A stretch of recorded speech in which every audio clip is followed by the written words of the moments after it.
Welcome all, good morning. Today we start with one more topic in grammar, and that's the types of sentences: compound, complex and simple. But before we start with these three types of sentences, let us have a brief recap of the clauses that we had already done. Now we had done related to say conjunctions. Let's take in short, I'll be just revising. Now, conjunctions we did, they were fanboys. Now, these fanboys were used, you can say, in compound sentence. So we can use this fanboys only and only in compound sentences, right? Now, here in compound sentence, this will be your formula. If you remember what we had done in the previous lectures related to the grammar, compound sentences will have one complete clause, the second also, so that is we will say first, and second also it will be complete. Now the first complete, now we will always go in compound sentence as I told you in this format. Don't go vice versa, it will be always in the right direction we will move. So first complete will always and always be called as main clause or principal clause, but we will take it main clause. The second complete clause will be known as coordinate clause, क्योंकि कई बार बच्चे उसको subordinate बोल देते हैं, but it is coordinate clause. Now, in between this main clause, that is complete, coordinate, again complete, there is a box where we are going to put any one of these fanboys. So 1, 2, 3, 4, 5, 6, 7. But don't put all together. Here it will be any one of the conjunctions. Any one of the conjunction. Right? So this becomes your compound sentence. But remember, complete, complete, in between, any one of the fanboys, तभी जाके ये पूरा sentence जो हमने ये जो बनाया with that fanboys, this whole sentence will be termed as compound sentence. Right? It will be called compound sentence. Now, after this, we move on to complex. Right? Now, complex sentence, as I told you, will also have 2 to 3 clauses, but we will deal with 2 clause complex sentence. Now, complex sentence, let's see.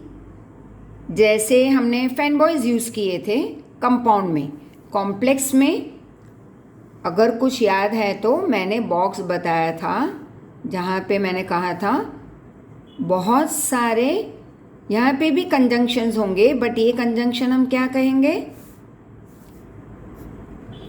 Subordinating conjunction, right? These are called subordinating conjunction. और जो हमने compound में फैनबॉयज़ use किए थे वो होंगे coordinating conjunction. अब यहाँ पे फॉर्मूला किस तरह से याद करोगे? 1 अटैच्ड 1, मतलब यहाँ पे फर्स्ट और second, that is ST and ND, first second नहीं बोलेंगे. यहाँ पे हम कहेंगे 1 complete, 1 इनकम्प्लीट क्लॉज, राइट। और यहां पे क्या होगा, any one of this. Now why we are saying one complete one incomplete, क्योंकि इनकम्प्लीट को मैं आगे भी रख सकती हूं यहां पे एंड कंप्लीट को पीछे। रूल ये है कि इनकम्प्लीट का फर्स्ट वर्ड अटैच्ड होना चाहिए any one of the subordinating conjunction, right. So this will then be called as your complex sentence, right? Now complete को हम क्या कहेंगे? Say once again, let's put it over here. One complete is called main clause, और जो attached with the box है वो बन जाएगा इनकम्प्लीट, मतलब subordinating clause. So this is complete, this is incomplete. तो complete is called main clause, incomplete is called subordinate. अब इसे मैं यहाँ पे भी ला सकती हूँ जैसे यहाँ पे बताया। In most of the sentences, very few sentences you can't flip in complex, but I would say majority of the times you can bring this part over here and main clause at the back. Sentence doesn't change its meaning. Let's see one example.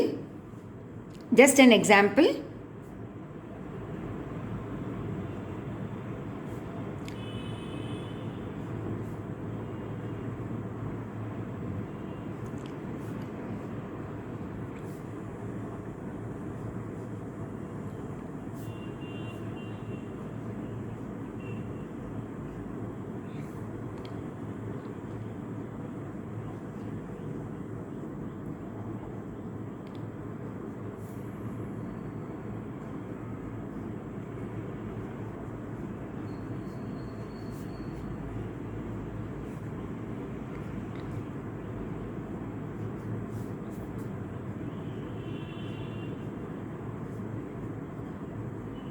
So I went to the shop because it would be closed in the evening. So I went to the shop, main clause. अब because आ गया adverb clause of reason का subordinating conjunction attached with this incomplete. तो this became your main clause, and this along with this will become your, that is subordinating adverb clause of reason, right? Subordinating adverb clause of reason. अब इसे देखो मैं आगे भी ले सकती हूँ, because the shop would be closed in the evening I went to the shop, right? Because it would be closed in the evening I went to the shop. So that doesn't make much difference. लेकिन अगर यही चीज़ मैं compound sentence में करूँ तो गलत हो जाएगा। For example, just have a look over your uh previous part. यहाँ पे किस तरह से बना था? I told you always go towards the right, मतलब कंप्लीट कंप्लीट। अब यहाँ पे अगर मैं टॉपसी टर्वी कर लूँ, फ्लिप कर दूँ तो मतलब बदल जाएगा, just as we did in complex. Complex में मतलब नहीं बदलता, यहाँ पे चेंज हो जाएगा पूरा sense. So let's take one example over here also, that is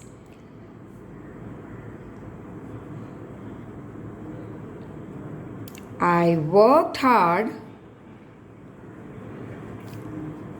but I failed.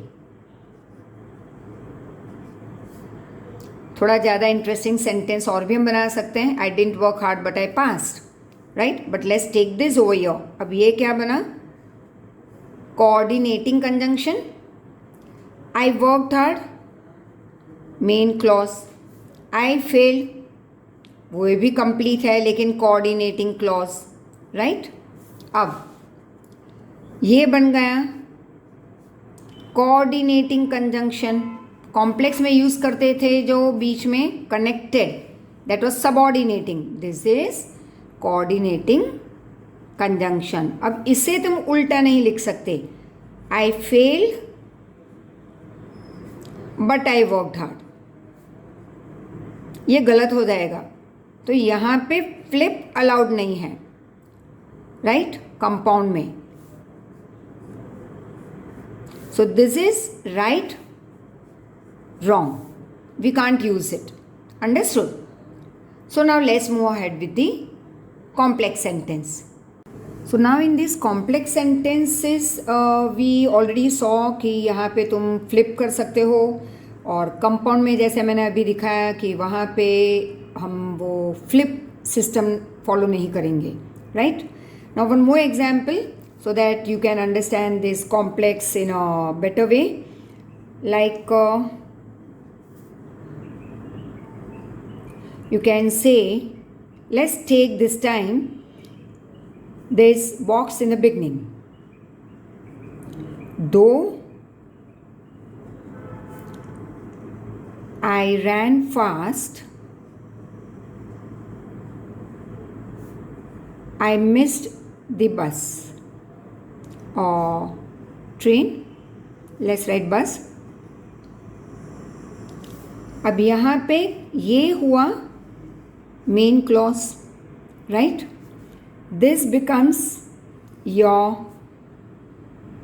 Subordinating clause, incomplete है, ये है complete clause, this is incomplete. And as per the rule I told you before, incomplete का first word हमेशा क्या रहेगा, conjunction, but which conjunction, subordinating, क्योंकि ये complex sentence है इसलिए हम इसे कहेंगे सबऑर्डिनेटिंग कंजंक्शन। और फैन बॉयज कंपाउंड में आते हैं तो उसे हम कहेंगे coordinating conjunction. Now this you can put it over here also, like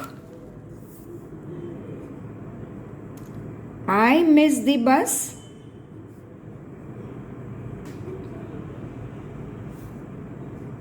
दो, ऑल्दो भी लिख सकते हो, दो I ran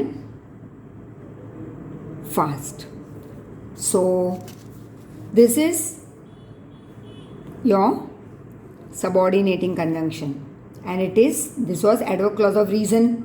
जैसे ये हुआ तुम्हारा, you can say subordinating adverb clause of contrast.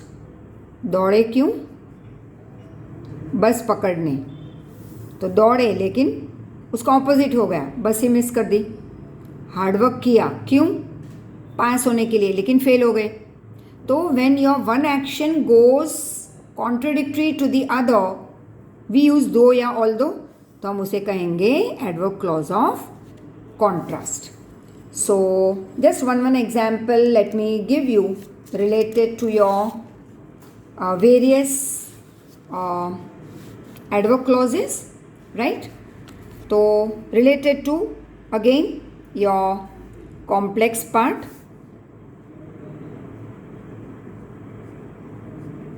complex sentences.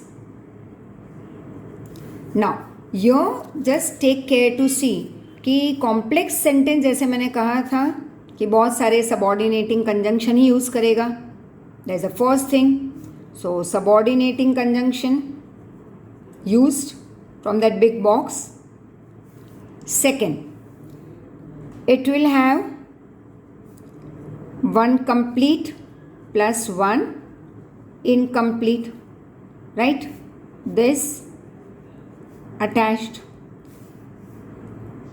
Third, complete को कहेंगे मेन क्लॉज, इनकम्प्लीट को कहेंगे सबऑर्डिनेटिंग क्लॉज। अब ये सबऑर्डिनेटिंग क्लॉज लेट्स टेक, तो सबऑर्डिनेटिंग क्लॉज हमारे कितने होंगे? मेन क्लॉज तो एक ही होगा. सबऑर्डिनेटिंग क्लॉज कितने हो जाएंगे? 3 टाइप्स, राइट? इनिशियली 3. तो दैट इज नाउन क्लॉज. अब इसके एग्जाम्पल देख लेते हैं. Noun clause will make the use of subordinating conjunction, that is like that या व्हाट, जहाँ पे हम हमेशा क्वेश्चन पूछेंगे. Ask a question what to the main clause, answer will be subordinating noun clause. Got it? तो example, I know that you are tired. तो main clause box के साथ अटैच, तो इनकम्प्लीट सबऑर्डिनेट क्लॉज. अब कौन सा subordinate? तो the moment you see that या व्हाट, यहाँ पे हमेशा क्वेश्चन पूछ लेना to the main clause what. लेकिन अगर तुमने यू आर टायर्ड को बना दिया मेन क्लॉज, तो हमारे इस फॉर्मूला के हिसाब से गलत जाएगा, क्योंकि हमारी फॉर्मूला क्या कहती है? इनकम्प्लीट का फर्स्ट वर्ड बॉक्स में होना चाहिए कंजंक्शन सबऑर्डिनेटिंग, बड़े बॉक्स वाला. तो अगर मैं यू आर टायर्ड लिखती हूँ मेन क्लॉज, तो फिर इसका मतलब ये बन गया सबऑर्डिनेटिंग क्लॉज. अब सबऑर्डिनेटिंग क्लॉज का तो लास्ट वर्ड आ गया दैट, तो हम यहीं पे पता चल गया कि हम रॉन्ग हैं, क्योंकि सबऑर्डिनेटिंग क्लॉज का फर्स्ट वर्ड हमें यूज़ करना है subordinating conjunctions. Understood? Now इसी complex sentence को, so this is main and this is subordinating noun clause. तो ये बन गया complex sentence. लेकिन इसी को अगर तुम्हें कंपाउंड में बदलना है, यहीं पे मैं बताती जाऊंगी कैसे हम उसको ट्रांसफॉर्म कर रहे हैं, because we have already done all the clauses initially. तो अभी इसका हम ट्रांसफॉर्मेशन देख रहे हैं क्लॉज वाइज. तो कॉम्प्लेक्स सेंटेंस से कंपाउंड में जाना है, तो अब क्या करोगे? Now you are tired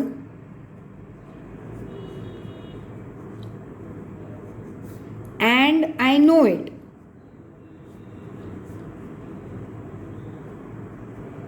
C very simple. The moment you see कि कॉम्प्लेक्स सेंटेंस दिया है और तुम्हें कंपाउंड बनाना है, अब पता कैसे चलेगा ये कॉम्प्लेक्स है? तो ये ट्रिक्स मैंने बता दी है. सेकेंडली, चलो और थोड़ा इजी, बीच में फैन बॉयज चेक कर लो. अगर फैन बॉयज नहीं है तो इसका मतलब ये नहीं कि वो कॉम्प्लेक्स ही होगा. Second, check it out whether you have like verb plus ing या to plus verb like to come, to go, to see या coming, going, seeing, और कोई फैन बॉयज नहीं, कुछ नहीं, तो बन गया सिंपल. अब वो भी नहीं है, then I would say it's your complex. अब कॉम्प्लेक्स को इस तरह से फॉर्मूला में सेट कर दो, वो अपना आप सेट हो ही जाएगा. And then ask question as I showed you initially, right? Compound में तुम कब जाओगे? And that is complex to compound जाना है, तो कब एंड यूज करेंगे? इफ यू सी कि तुम्हारा कॉम्प्लेक्स सेंटेंस बहुत ही सिंपल जा रहा है, there is no contrast, no reason, no time, no place suggested. For example, जैसे दो पैरेलल सेंटेंस जा रहे हैं, right? You are tired and I know it. Very simple ना, यहाँ पे कोई कॉन्ट्रास्ट है लाइक दो, ऑल दो, या ना रीज़न है लाइक बिकॉज, तो ऐसा कुछ है ही नहीं, right? So this becomes your, this is from complex to compound. तो बहुत ही जब सिंपल सेंटेंस एक ही जगह पे फ्लो हो रहे हैं, two sentences moving in the same flow, there is no contrast, no reason, no result, no purpose, तो सिंपल वाले में हम ऐड करेंगे and, right. Now let's move on to the next part, that is the next clause. तो यहाँ पे हम देखेंगे कॉम्प्लेक्स का ही part, but let's take now adjective. पहले हमने किया noun clause, now adjective clause. So about adjective clause, as I was saying, your subordinating conjunction जो इसमें हम यूज करेंगे वो होंगे हु, विच, राइट। ये वर्ड हम यूज कर सकते हैं इनकम्प्लीट सेंटेंस के आगे, that is first word, that is this one, complete, incomplete. तो ये इनकम्प्लीट में ये दो आ सकते हैं, clear. Now let's take one example then. That is I like the place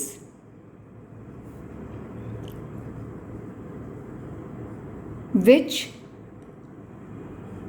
has a scenic beauty.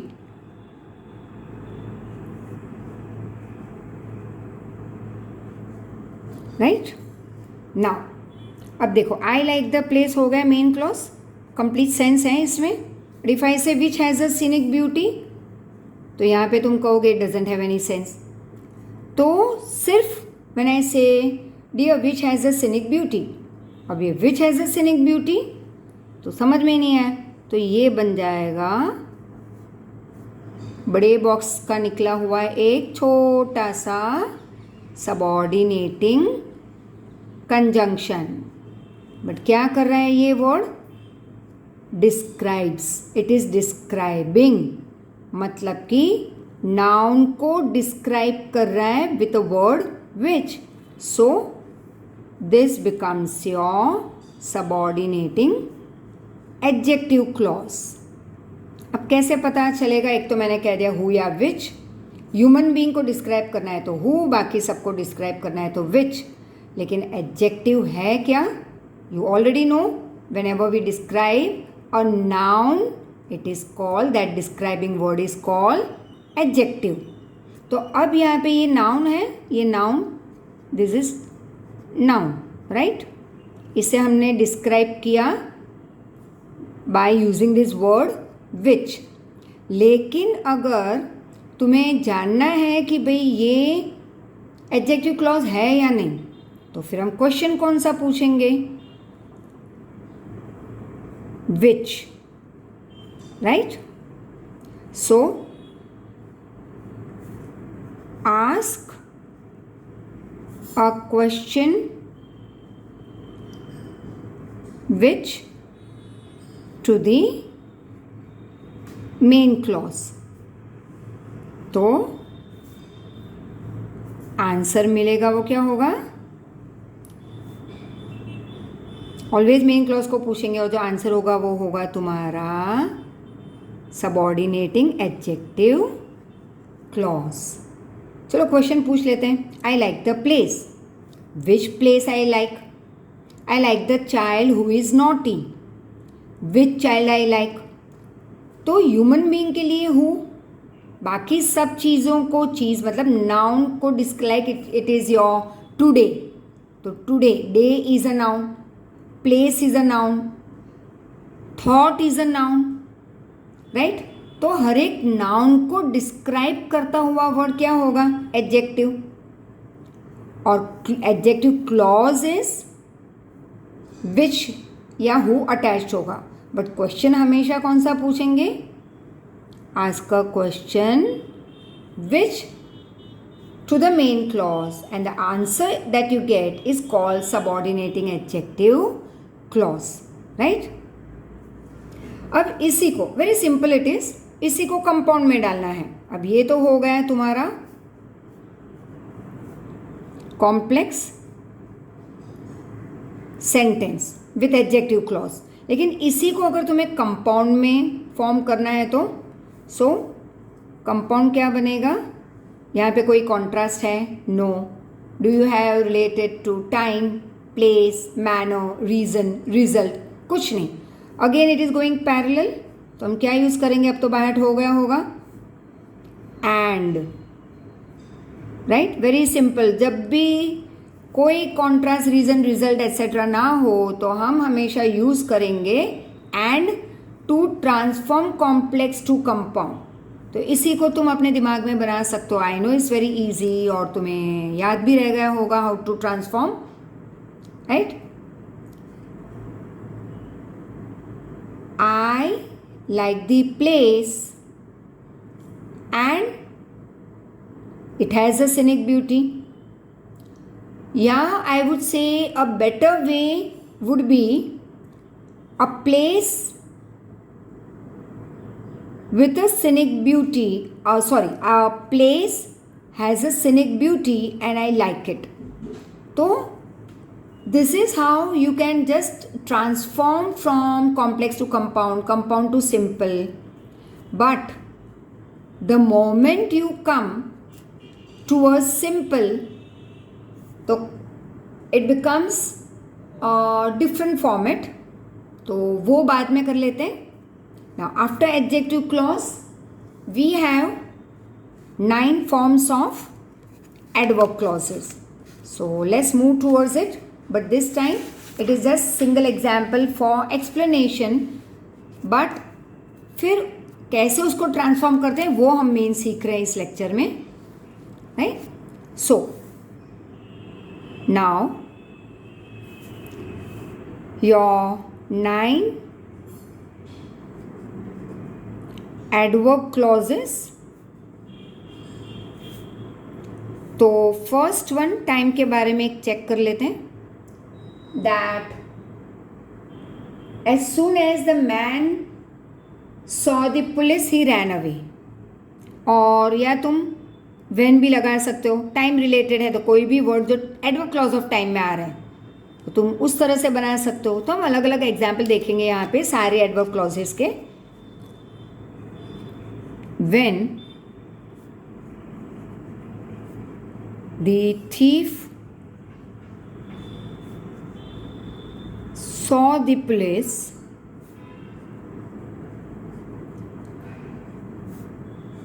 he ran away. अब तो आसानी से पता चल गया होगा कि ये कॉम्प्लेक्स है first of all, right? Why complex? He ran away complete.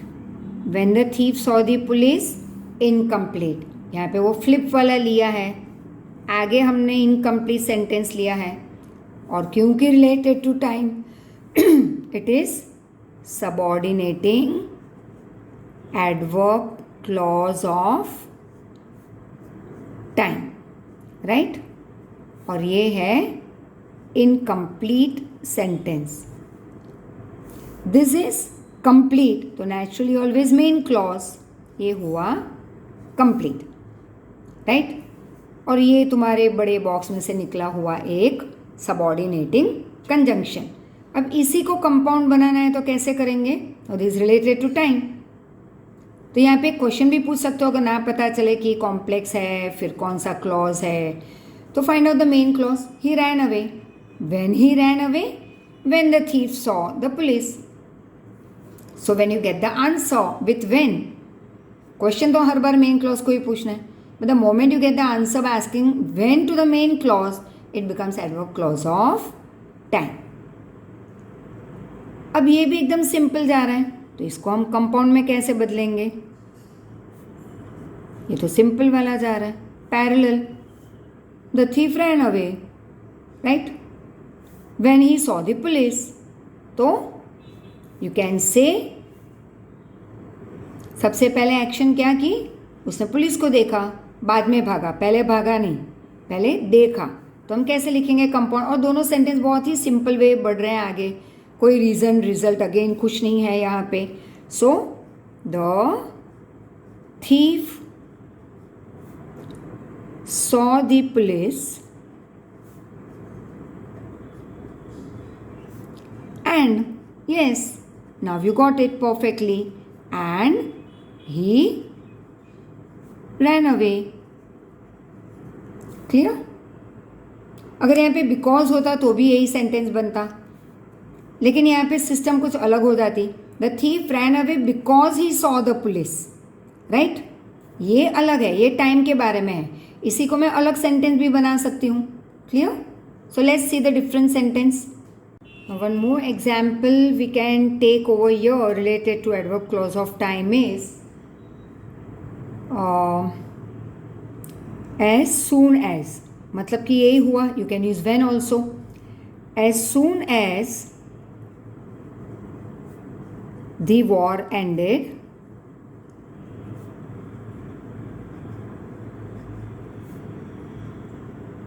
the families, or you can say many families,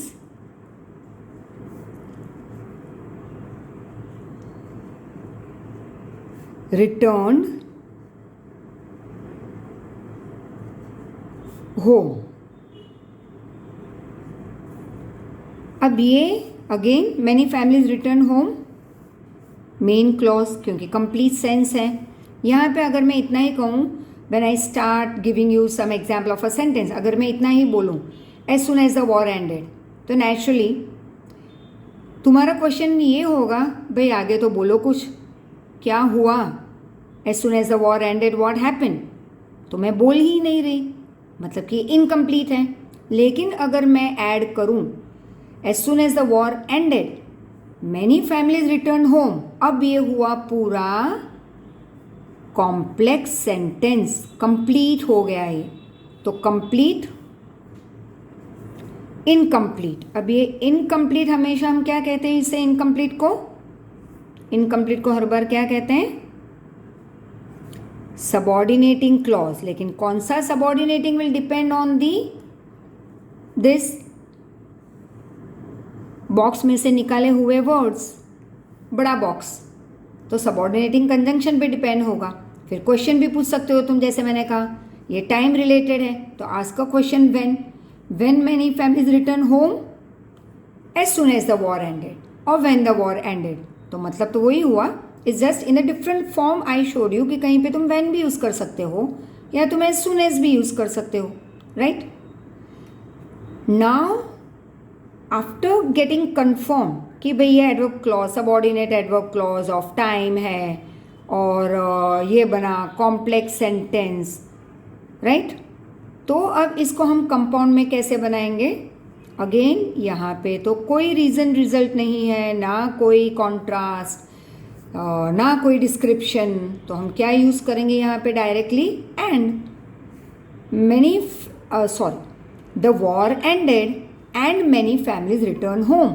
कई बार कई सेंटेंस फ्लिप करके भी कंपाउंड बनते हैं, कई बार सीधे सीधे भी बन जा रहा है, बट यहाँ पे मीनिंग नहीं बदलना चाहिए। So the war ended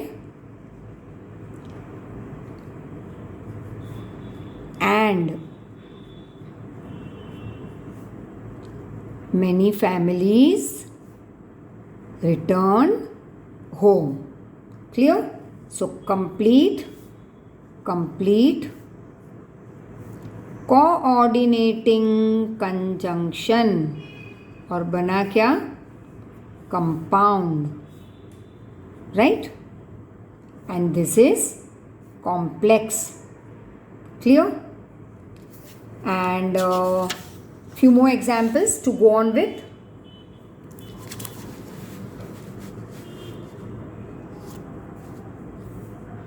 So let's take one example of, say, adverb clause of place. Again continue with the complex, but this time adverb clause we will see, right? Adverb clause of place ले लेते हैं example में. अब place में कौन से word use करेंगे हम? Where, wherever. और क्वेश्चन कौन सा पूछेंगे?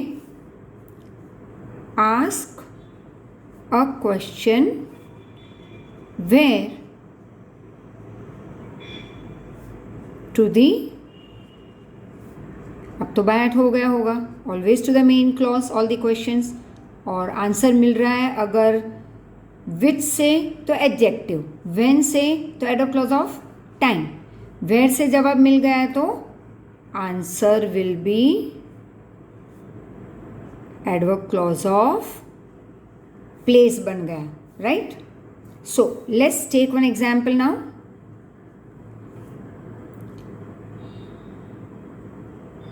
You can say he traveled when no one could reach him.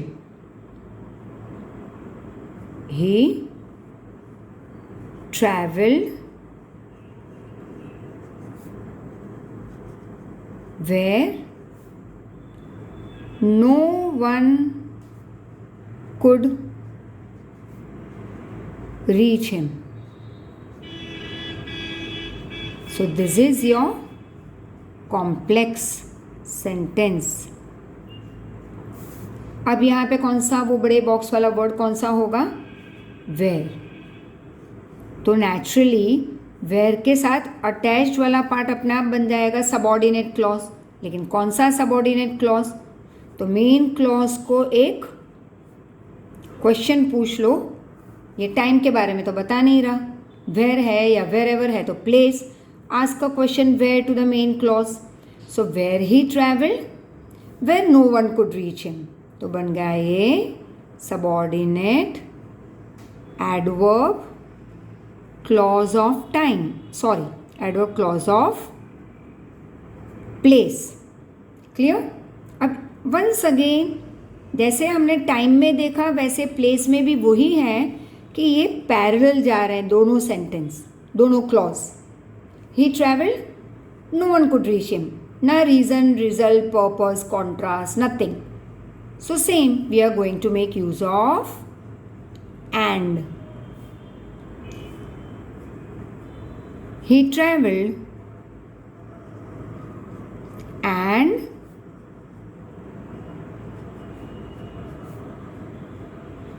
no one could reach him. Clear? So this becomes your compound sentence.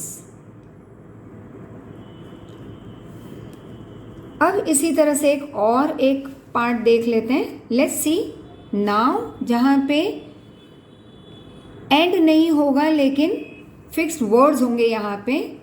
For example say let's take adverb clause of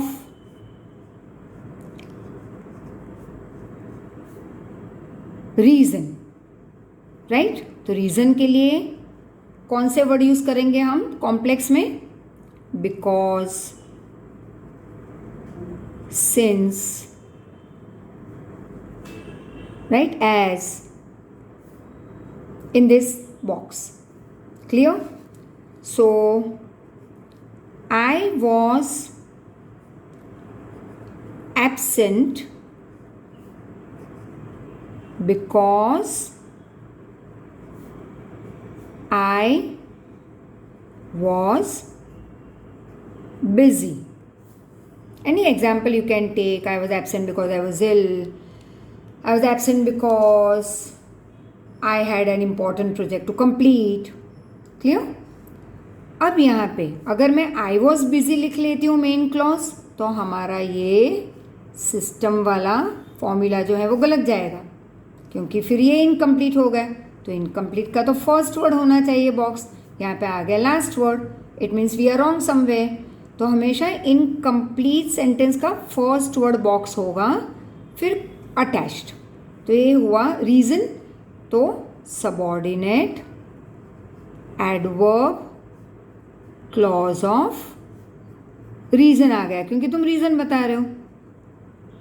and ask a question y to the main clause. Answer will become adverb clause of reason. तो main clause क्या है? I was absent. Why I was absent? Because I was busy. और इसी को अगर, तो ये हुआ तुम्हारा कॉम्प्लेक्स. अब इसी को कंपाउंड बनाना है तो अब यूज़ करो. एंड नहीं लगा पाओगे क्योंकि दोनों पैरेलल नहीं जा रहे हैं. यहाँ पे कुछ रीज़न है तो हम यहाँ पे ऐड करेंगे कंपाउंड सेंटेंस का फॉर. राइट. तो आई वॉज एब्सेंट और क्या यूज़ करेंगे? फॉर. मतलब कंपाउंड का, फैन बॉयज का फॉर, जो मैंने बताया था जब समझाया था कि for is used for showing reason. I was absent for I was busy. तो ये बन गया कंपाउंड सेंटेंस. क्लियर. और इसके बाद नेक्स्ट हम करेंगे related to your next adverb clauses. Right. So as we saw just now that in place of when हमने यूज़ किया and, where we used and for compound. उसी तरह से जब हम आगे बढ़े with adverb clause of reason, जहाँ पे because, since, as, तो वहाँ पे हमने तुरंत यूज़ किया कंपाउंड सेंटेंस वाले कोऑर्डिनेटिंग कंजंक्शन का for, क्योंकि फैनबॉयज में F stands for for and for is use for reason. तो एडवर्ब क्लॉज ऑफ रीज़न जब ट्रांसफॉर्म करना है तो हम यूज़ करेंगे बिकॉज की जगह पे, या सिंस एज दिया है तो उसकी जगह पे for. Clear. Now let's move on to the next and that is adverb clause of contrast. इसके लिए भी फिक्स्ड वर्ड्स होंगे कंपाउंड की तरफ जाते हुए. तो your adverb clause of, that is subordinating adverb clause of contrast. अब contrast में हम words use करेंगे from the box, that big box वाले words, that is though, although. ये word तुम use कर सकते हो, meaning is same. अभी थोड़े टाइम पहले मैंने example भी दिया था. and here there will be no questioning, right? The moment you see though, although, it means it is complex sentence or complex sentence, but that is related to contrast. और उसके लिए compound में compulsory we will use but या yet, right? fan boys का but या yet. तो ये बन गया compound sentence के छोटे से box के words. Understood? तो ये याद रखना है कि when या where वाले में and, though although कॉम्प्लेक्स होगा कंपल्सरी, तो उसको कंपाउंड में डालना है तो but या yet exactly in between. Like this is once again, ये तो तुम्हारे दिमाग में फिट कर दूँ मैं बता बता के. And this is separate, complete, complete, complete, incomplete, complex, right. And this is compound. तो अब दो या ऑल दो यहाँ पे होगा कोई भी एक, तो उसे निकाल के हम यहाँ पे फिट करेंगे बट या येट. लेकिन ध्यान रखना है मीनिंग नहीं बदलना चाहिए. लाइक एग्जाम्पल हमने पहले भी एक लिया था. Like you can say this time some better example और some new example. Let's see how does it go. Like although he was a trained engineer, he was not smart enough at his work. चलो ये कुछ तुम्हारे लिए लंबा हो गया. तो though he cannot drive, he loves cars. चलो ये easy है, small one initially. though he cannot drive,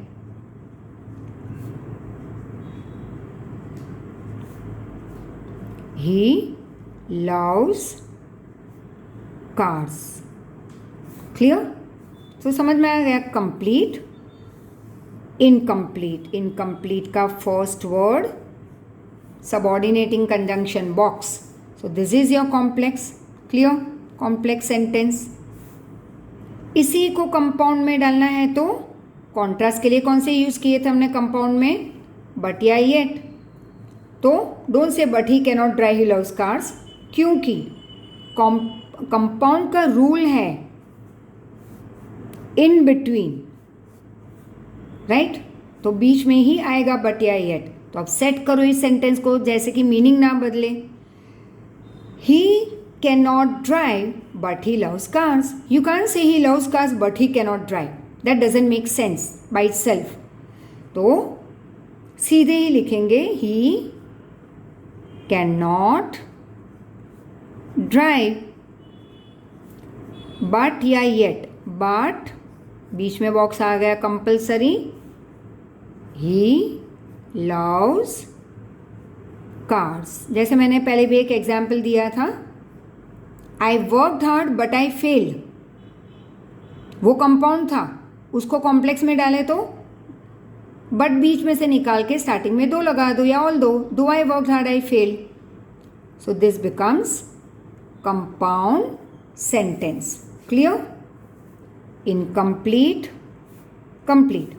this is complete, complete. Now one more we will take, that is say adverb clause of condition. चलो let's take adverb clause of condition. अब condition में कौन से word use होंगे complex में? Right? That is बड़े से box से उठाएंगे if या unless या if डॉट डॉट नॉट, ये वर्ड यूज कर सकते हैं. So let's take an example. Right? This are complex subordinating conjunction. So example, if you will work hard you will pass or you will succeed. हर बार pass fail की तो बात नहीं कर सकते हम, तो चलो बड़ों की बात करते हैं. If you will work hard you will succeed. So complete, incomplete. Incomplete का फर्स्ट वर्ड अटैच्ड, बड़ा बॉक्स वाला एक सबऑर्डिनेटिंग कंजंक्शन इफ या अनलेस. अनलेस लिखेंगे तो यहाँ पे थोड़ा बदलाव लाना होगा. That will see later on how to transform. But at present your understanding of complex to compound, compound to complex. अब इसी को अगर कंपाउंड दिया है तो यही कॉम्प्लेक्स बनेगा, राइट? और कॉम्प्लेक्स दिया है तो कंपाउंड यही बनेगा, right? So I am showing you one way traffic, the other way flip and you will understand. Like he cannot drive but he loves cars. Complex बनाओ तो बट निकाल के स्टार्टिंग में दो या ऑल दो. Clear? Now if you will work hard you will succeed. अब condition में हमने ये तो बना तुम्हारा कॉम्प्लेक्स सेंटेंस, तो कंपाउंड के लिए हमने कौन से फैनबॉयज में से यूज करना है हमें? और. So complete box again complete, और यहाँ पे आ जाएगा और हमारा कंपाउंड सेंटेंस वाला फैनबॉयज का, राइट? लेकिन यहाँ पे थोड़ा चेंज लाना होगा, नहीं तो सेंटेंस का मीनिंग ही बदल जाएगा. जैसे डायरेक्टली हमने ये जो किया था वैसे ही सेम डॉट टू डॉट नीचे नहीं लिखना है. Your slight difference, like if you will work hard you will succeed. Work hard और you will not succeed, right? तो यहाँ पे you will and all we will दो बार नहीं लिखना है, कंपाउंड में एक ही बार लिखेंगे. So you don't say you will work hard और you will not succeed. Just say directly start compound में वर्क हार्ड. चलो हार्ड वर्क कर लो, otherwise this your daily sentence. कहीं पे सुनने मिलता है कि नहीं? फ्रॉम दैट एम वाले दो लोग, mom and ma'am. Work hard or you will not succeed, right? तो ये बन गया complete, complete, coordinating conjunction and your compound sentence. Clear? So this is how, यहाँ पे हम नेगेटिव भी लगा सकते हैं. If you will not work hard, you will fail. तो लिख सकते हैं work hard और you will fail. तो जहाँ पे नेगेटिव नहीं है तो कंपाउंड में only this is we are doing for condition के लिए, कि कॉम्प्लेक्स में अगर नेगेटिव नहीं है तो कंपाउंड में हम नेगेटिव यूज़ करेंगे, और अगर यहाँ पे नेगेटिव है तो हम निकाल देंगे. कहीं पे भी यहाँ पे नेगेटिव तो will remove it, otherwise will add in compound. जैसे अभी मैंने एक एग्जाम्पल दिया, once again let me repeat, if you will work hard you will succeed. तो देखो आ गया नेगेटिव वर्ड कंपाउंड में, वर्क हार्ड और यू विल नॉट सक्सीड. लेकिन अगर मैं नेगेटिव यहाँ पे ऐड कर रही हूँ तो ये बन जाएगा without negative word, if you will not work hard you will fail. Work hard और यू विल फेल, तो यहाँ पे नॉट था तो यहाँ से निकाल दिया. Clear? So this is how we transform from complex to compound. Now let's move to another topic. चलो और एक एग्जाम्पल ले लेते हैं रिलेटेड टू अभी जो हमने कंडीशन किया, right? So adverb clause of condition का continuity, a one most example, that is I can say I will attend the party if you personally invite me.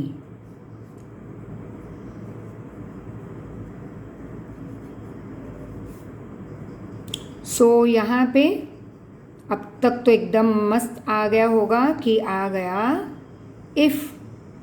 कई बार स्टार्टिंग में रहेगा, कई बार यहाँ पे इन बिटवीन, लेकिन इफ़ के साथ के बाद का अटैच अगर स्टार्टिंग में होता तो this would have been over your and this would have been over your. तब भी इफ़ के बाद का पार्ट ही एनी ऑफ द सिचुएशन में इनकम्प्लीट पार्ट, मतलब कि कोई ना कोई एडवर्ब क्लॉज है, सबऑर्डिनेट क्लॉज या फिर, तो ये हुआ subordinate adverb clause of condition, right? Because it is if या अनलेस यूज करते हैं हम. और ये बना कंप्लीट. कंप्लीट मतलब again main clause and this will become your subordinate adverb clause of condition, क्योंकि हमने इफ या अनलेस देखा, राइट? अब इससे तो ये हुआ तुम्हारा कॉम्प्लेक्स सेंटेंस. लेकिन इसी को अगर हमें कंपाउंड में डालना है तो as I told you, compound में फैनबॉयज में से कंडीशन के लिए क्या पिकअप करेंगे और, लेकिन थोड़ा सा बदलाव लाना है कि मीनिंग ना चेंज हो जाए पूरे सेंटेंस का. Don't write I will attend the party और you personally invite me. Wrong. अच्छा ऐसे भी नहीं लिख सकते, यू पर्सनली इन्वाइट मी और I will attend the party, तो भी रॉन्ग, मतलब ही चेंज हो गया, right? In many of the cases you have to add a negative word so that the meaning doesn't change. हाँ, in some of the example you may not add negative, but majority of this sentences तो read you will have to frame and see कि meaning बदल रहा है या नहीं. तो यहाँ पे तो मीनिंग एकदम ही चेंज हो गया अगर मैं बोलती हूँ I will attend the party और you personally invite me. Wrong. तो हम ऐसे लिखेंगे, you personally invite me or I will not attend the party, right? You personally invite me, ये धमकी नहीं दे रहे, it's just adverb clause of condition की बात हो रही है. You personally invite me or I will not attend the party. So not. Attend the party. Clear? Next we move on to a adverb clause of manner. Class में तो बहुत मज़ा आती है जब हम एडवर्ब क्लॉज ऑफ मैनर करते हैं. You there, sit straight, see the way you are sitting, see the way you are looking at that person. अब बच्चा बेचारा डर गया. चालू लेक्चर में एकदम से सवाल मेरा किसी एक बच्चे की तरफ, don't you know how to sit in a class? Is there any like this way when we say? And then I said, this is how is he sitting, or how is he talking, or how is she behaving. तो वो mannerism हो गया, right? तो हम क्या use करेंगे यहाँ पे? Ask a question how to the main clause always, और जो जवाब मिलेगा वो बन जाएगा adverb clause of manner. So example very simple we can take that the man was talking as if he was the leader of the group. ये मैंने पहले भी बताया था एक बार शायद, I remember that way.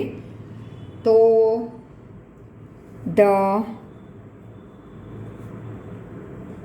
कुछ ऐसे भी लिख सकते हैं, the man was behaving as if he was very intelligent. तो अब यहाँ पे क्वेश्चन पूछो, how to the main clause. चलो पूछ लेते हैं. अब उसके पहले मेन क्लॉज कौन सा है? He was very intelligent. No, क्योंकि फिर ये आ जाएगा लास्ट में. इसका मतलब ये एज इफ है, बड़े बॉक्स वाला वर्ड, उसके साथ अटैच्ड पूरा, इनकम्प्लीट, और ये हुआ कंप्लीट. सो मेन क्लॉज हम इसे पूछेंगे हाउ, क्योंकि एज इफ देखा, या सच दैट. तो वर्ड्स तुम्हें पता होने चाहिए कि कौन से एडवर्ब क्लॉज में हम कौन से वर्ड यूज़ कर रहे हैं. तो उस हिसाब से तुम क्वेश्चन भी पूछोगे, right? How the man was behaving, answer आ गया, as if he was very intelligent, right? And many a times you will not be able to frame compound. इसमें ऐसे तो कोई वर्ड है नहीं कि लाइक बट, दो ऑल दो की जगह पे हमने डायरेक्टली बट यूज़ किया, इफ़ या अनलेस की जगह पे और यूज़ किया, व्हेन वेयर या वेर एवर की जगह पे as soon as, time place की जगह पे हमने एंड यूज़ किया था. So the man was behaving as if he was very intelligent.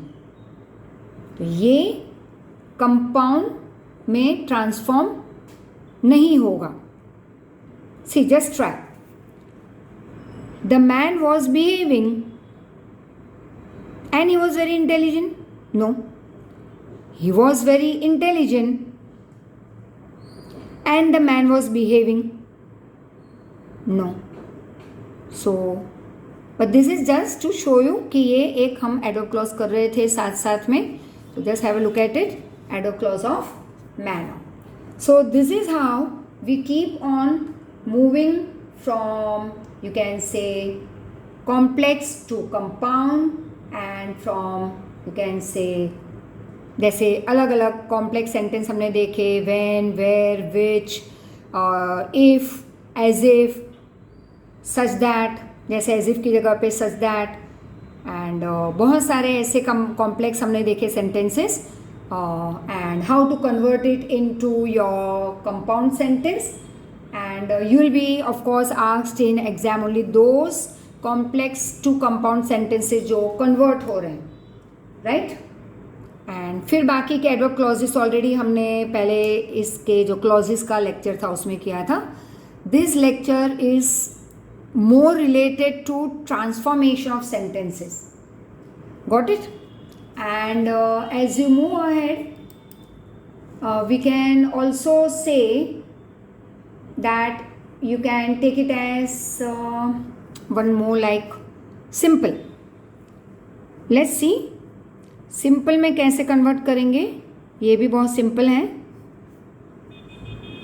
Simple sentences, इसमें हम वर्ड्स यूज़ करेंगे लाइक वर्ब प्लस आईएनजी या टू प्लस वर्ब या TO TOO, right? So let's take one example.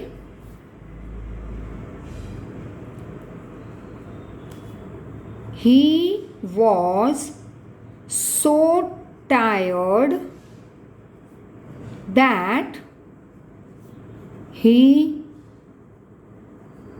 could not lift the bag. अब देखो transformation में और एक चीज़ का ध्यान रखेंगे, past past present present accordingly. तो ये पास्ट है, ये भी पास्ट में ही जाएगा. तो आंसर कैसे, अब so dot dot that, go through your adverb clause का वीडियो तो पता चलेगा यही मेरा dialogue. So dot dot that, it means adverb clause of result. Result आ गया है कि वो इतना टायर्ड था कि बैग लिफ्ट ही नहीं कर पाया. You get the result. So this is the adverb clause of result, but complex sentence है ये, राइट? इसी को सिंपल बनाना है तो यहाँ पे हम टू लगाएंगे, यहाँ पे आ जाएगा TOO and let's frame. He was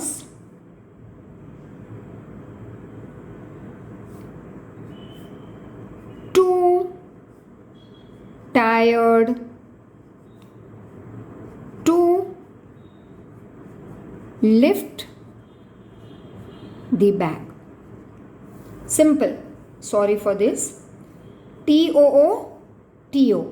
अब TO के साथ हमेशा मैंने ये बताया वर्ब अटैच होगा. लिफ्ट, टू लिफ्ट समथिंग, और ये है तुम्हारी स्टेट कंडीशन. वॉज का हमने वॉज ही रखा, पास्ट पास्ट. तो he was too tired to lift the bag.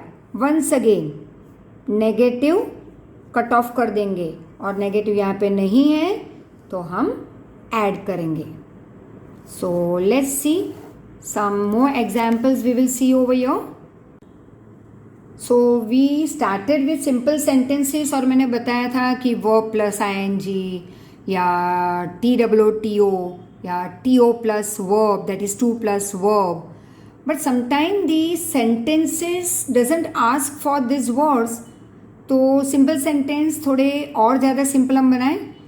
Like यहाँ पे पास्ट टेंस है जहाँ पे तुम टू एडमिट नहीं लिख सकते, पास्ट को हम पास्ट ही हमें रखना है. सो let's C, he admitted that he was guilty. अब ये तो पता चल ही गया कि भाई ये कॉम्प्लेक्स सेंटेंस है विथ अ नाउन क्लॉज, क्योंकि बीच में दैट या वॉट आ गया. Ask a question what to the main clause. What he admitted that he was guilty. तो बन गया complex sentence with a noun clause.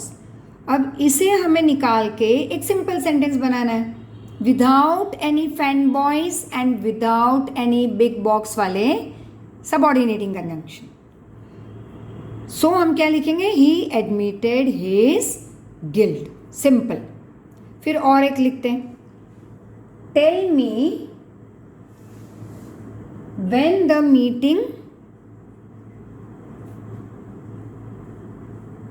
the meeting will be held. तो ये भी तुम्हें पता चल ही गया होगा. when, whenever, where, wherever, if, even if, unless, though, although, बहुत सारे मतलब कॉम्प्लेक्स, लेकिन अलग अलग clauses. Adverb clause of time, place, manner, reason, result, noun clause, adjective clause. तो एक एग्जाम्पल देखा नाउन क्लॉज, ये है adverb clause of time. Question पूछेंगे इज दिस कॉम्प्लेक्स सेंटेंस, ये तो अब तक तो आ ही गया है तुम्हें. तो नाउन क्लॉज तो नहीं है, लेकिन ये है टाइम रिलेटेड. क्वेश्चन क्या पूछेंगे, when the meeting will be held. अब देखो tell me, when the meeting will be held. हो गया wrong, आंसर मिल रहा है no.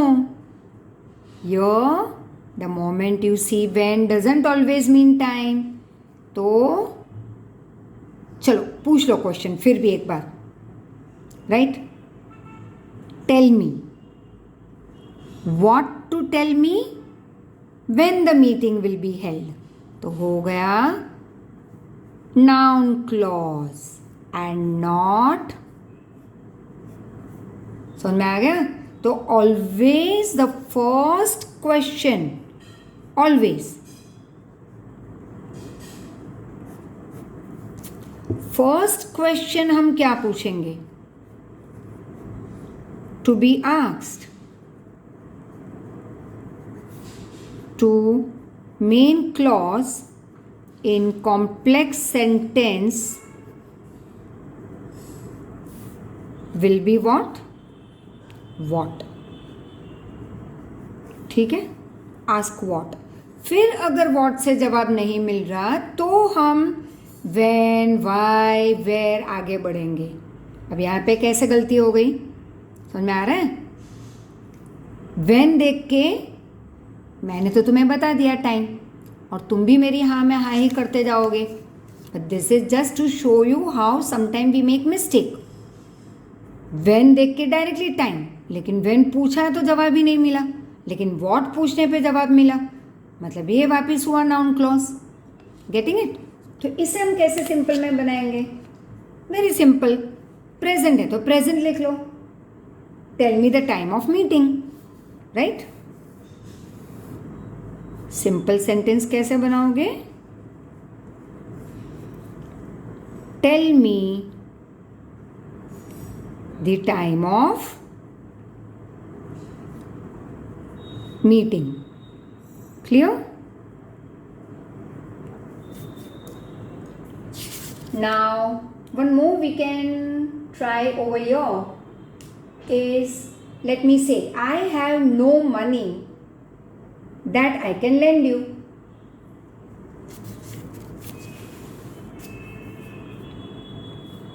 I have no money that I can lend you.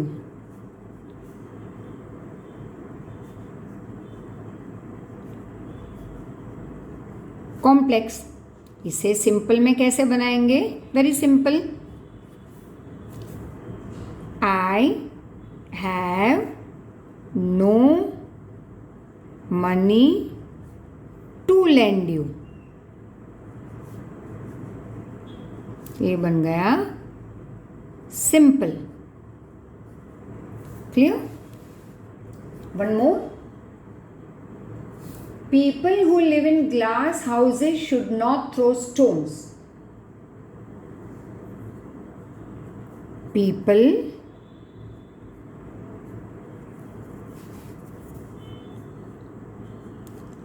living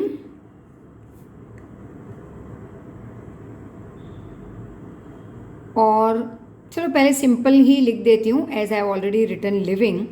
people living in glass houses should not throw stones. तो ये बन गया है सिंपल बिकॉज आईएनजी. अब इसको चलो उल्टा कर लेते हैं, कॉम्प्लेक्स बनाते हैं. तो हम डिस्क्राइब कर रहे हैं, right? When you move from simple to complex हमें देखना है कि भाई कहीं पे टाइम है, प्लेस है, तो व्हेन, वेयर, रीज़न है, तो बिकॉज, सिंस. तो अब फ्लिप करके लिखेंगे. अब यहाँ पे क्या है? डिस्क्राइब कर रहे हैं, लोगों को डिस्क्राइब कर रहे हैं, right? So people who live in glass houses should not throw stones, right? तो ये बन गया complex. And now one more. Let's see some more examples like the same. पहले भी हमने शायद थोड़ा अलग फॉर्मेट में किया था.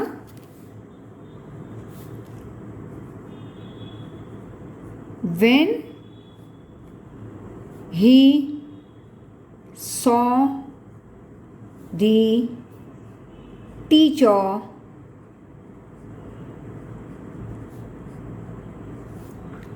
he ran away.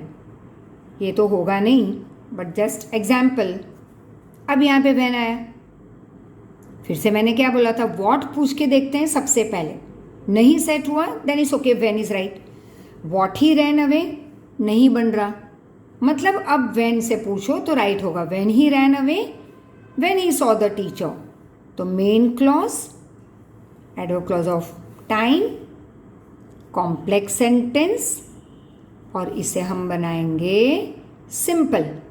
राइट. अब सिंपल में क्या, या तो TO2 प्लस वर्ब या verb plus ING.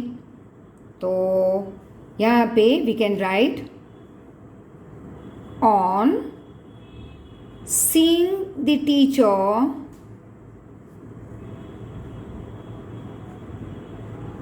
Then copy down, ही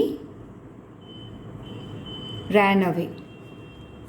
हम ऐसे नहीं लिखेंगे on running away he saw the teacher, क्योंकि सिंपल बनाते हुए हमें क्या देखना है, ऑलवेज फर्स्ट एक्शन दो में से कौन सी है.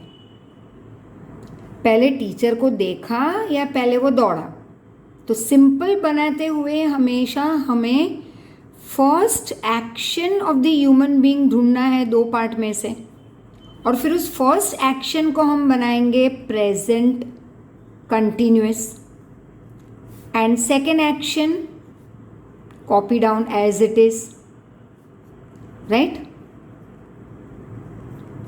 तो पहली एक्शन क्या है बच्चे की, देखना, फिर दौड़ना. तो on seeing the teacher he ran away. I was surprised when I saw his photography. Right? I was surprised when I saw, चलो कुछ और बनाते हैं, that pic, complex. अब पहली एक्शन क्या हुई, देखा, फिर सरप्राइज्ड हुए. देखने के पहले सरप्राइज नहीं हुए, तो दिस इज फर्स्ट एक्शन. उसे हम बनाएंगे ING. On seeing the pic और on seeing that pic, copy down. I was surprised. Right? I was surprised. Just copy it down. This is simple. तो आज तक के लिए इतना काफ़ी. रिपीट, ताकि हम नेक्स्ट टाइम जब आगे बढ़ें with this transformation, it will become still easier for you. Thank you so much. Take care. Keep on revising grammar and other subjects, all these subjects. Thank you very much. Take care.